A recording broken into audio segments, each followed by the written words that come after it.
Alright guys, we got another cool effect to cover in today's tutorial. And again, this one was inspired by the super talented homie Nelson, aka Nelcam on Instagram. He's just been making a lot of these awesome bangers on his account, so of course we had to cover it. I've been getting a lot of requests for this one here in particular. It's a really cool effect where it seems like he starts off on the back of his house and jumps over it.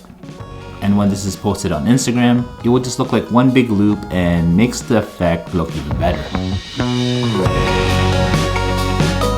So make sure to like and subscribe if you haven't yet, and hit that bell notification button so that whenever I post a new video like this one here, you guys will be notified. Like this? Yeah, just crouch down a little lower.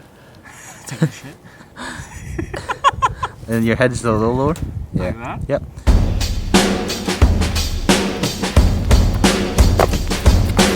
Now before I show you guys how super easy it is to create this effect, let me thank Storyblocks for sponsoring this video. So Storyblocks is a royalty-free library that I usually hit up to find assets that will spice up my edits, especially since they have a huge selection of overlay effects. And that's exactly what I'm going to do in today's tutorial to make the edit pop out a bit more. So with a really affordable, unlimited all-access plan, I can try out as many of these assets as I want until I find the right one that will fit in with my project. So make sure to go check them out, and hopefully you're able to find that next asset that will take your video to another level. I'll make sure to leave a link to Storyblocks in the description down below. So like I mentioned earlier, this is a really super easy effect to recreate.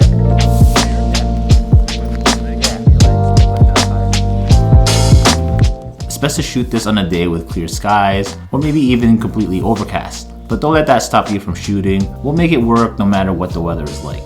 So you'll basically need two different shots to make it work. Today I'll be shooting with my good friend Derek, and we'll be doing it in front of his house. So for this one, I made sure that the camera was really low on the ground, making sure that I see the entire house, the sky up above, and some of the pavement and sidewalk in front. You gotta make sure that when your subject is standing up, that they are not cut off. So the first shot is just the house itself. Let it run for about 5 to 10 seconds. In the second shot, I have Derek crouching down, making sure that his head is not above the house. Then I had him stand up, look around for a little bit, and then have him jump really high and land about a couple feet in front of him. And then after that, running off to the side of the house. So some key things here, your subject needs to jump really high. So with Derek's jump, I made sure that when he was up in the air, that it was past the outline of the house. So he didn't really have to jump too much forward, maybe just about a couple feet in front of him. And when he landed, we made sure that he landed in the spot where he was in frame in front of the camera.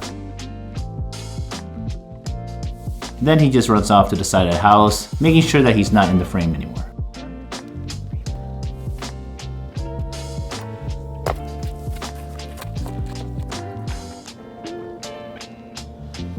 Again, this is super simple, just make sure you follow those few steps and you'll be good to go. Now let's quickly put this together in post.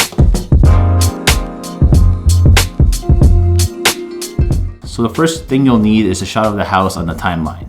Say you forgot to get the shot, I just pretty much took a freeze frame shot where Derek wasn't in front of the house and used that.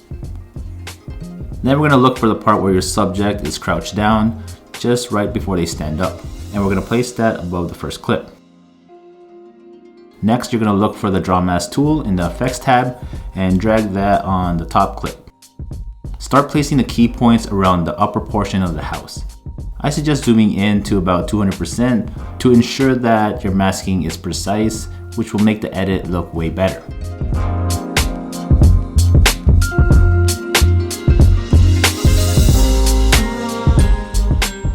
Once you're done that, skim through to the part where the subject is above the house during the jump. You can then blade off at that point and delete the Draw Mask tool on the second half of that clip.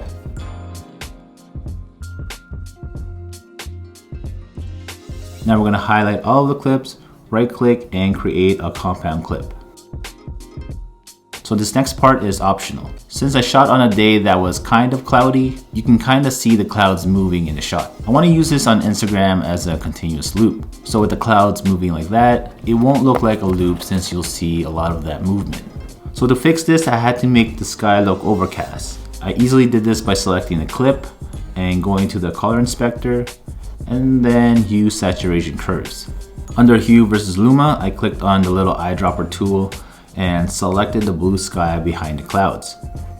Then I raised the levels up until the background was just about all white.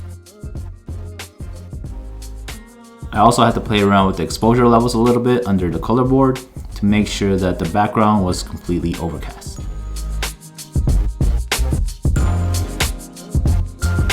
And last but not least, we need to spice up the edit a little bit by adding some snow.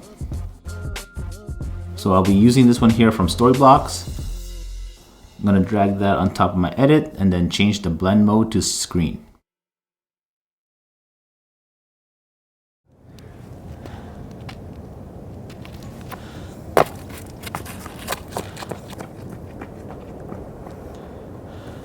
Thanks for watching, guys. Again, make sure to show Nelson some love and follow him on TikTok, Instagram, and his YouTube channel. And of course, go check out our good friends at Storyblocks to see what kind of assets you can find on there for yourself.